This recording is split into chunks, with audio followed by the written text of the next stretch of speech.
My approach to permaculture is not to worry about what the final design is going to look like, because I really don't know what the final design is going to look like, because I don't know what steps I have to get get it there.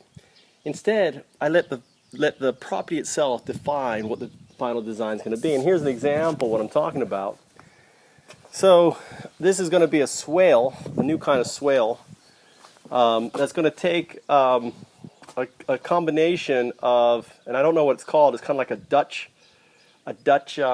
bed. I think they call it a Dutch bed, where it's the pots that have basically gravel in the bottom, and then which is a barrier for the water, so the roots don't get into the water. I'm actually going to basically waterproof this with plastic bags that then I'm going to actually then fill with the stone that I have, about half a foot, right? About 30, well, maybe not 30 centimeters, about 20 centimeters of stone. And the whole idea is that I want water sitting down in there and holding the water in here. So this is actually going to go all the way down, and you can actually see the quality of the soil. You know, I'm getting all my soil from the swale, and I'm actually using the soil now to cover. And I'm throwing the stones down here. The big stones, here's the big stones here. I'll use these for something else later on. Again, if I would have pre-designed this, I would run into a problem, because what would I do with the dirt? Well, I realize I use the dirt as part of the bed now. So I'm putting a good, 10 to 20 centimeters worth of dirt, which is pretty good dirt down there. It's not too clayish. I can tell the quality is pretty good. It's a lot better than this crap that I have on top of here.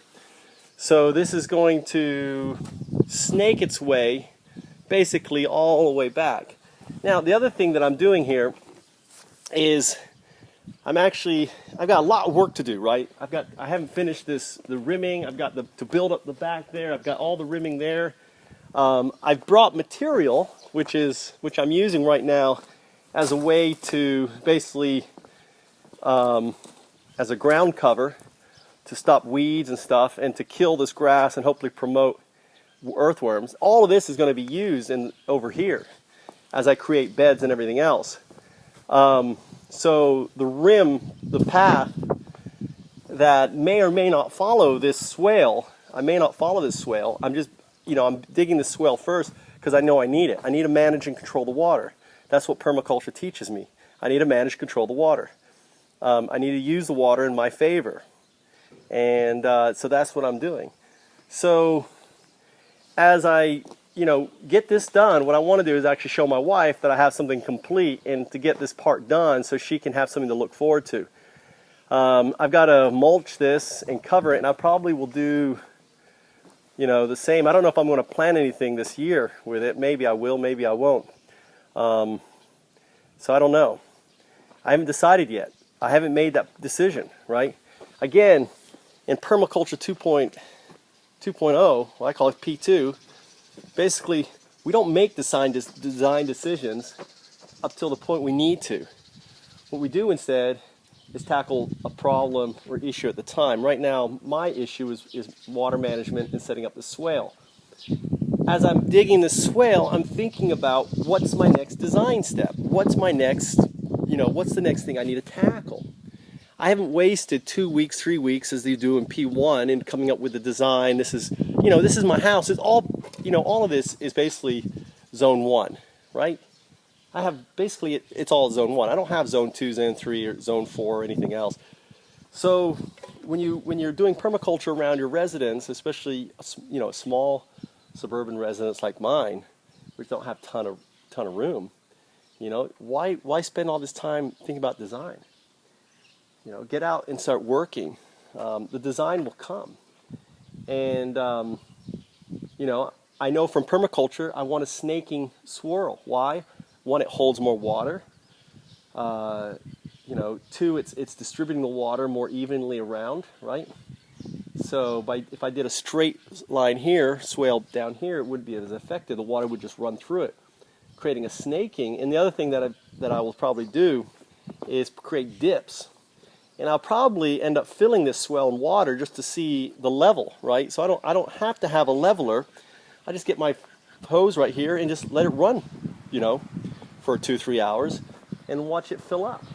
And then maybe see how it drains, how quickly it drains. So I can learn a lot basically by doing some experiments on, you know, on the systems that I'm implementing and then adjusting them. I may not need to, you know, to put the plastic on the bottom. You know, part of me is like, putting plastic in there is not what I want to do. But then again, you know, it's I don't know. So I'm still thinking about that. But I think I will do it. So there'll be a plastic bedding, and then there'll be stones on it. So it'll be like a you know, like a cup with the plastic in it. You know, with this blue bags, I'll cut them, make them long, and then I'll put the stone on top of them, and the weight of the stone should create a seal between each bag. And the idea is, and also I may put some tubing in here so I can actually run some water. Like maybe I'll put a small tube here, right in the swale, so I can fill up the swale with water if I need to. You know, fill it up overnight or something if we haven't had a lot of rain. So, you know, what is my final design going to be? I have some ideas, but I'm not committed to it. And that's what P2 is all about, is being flexible, adjusting to what you learn as you design. So it's design as you go versus this is design, this is what I'm going to build. It's a different mind frame, state of mind, a different way to think about permaculture, because we don't know the answers, and we don't even know the problems we have until we start implementing the design. And as we implement the design, we have to adjust that design to deal with the problems. That's all.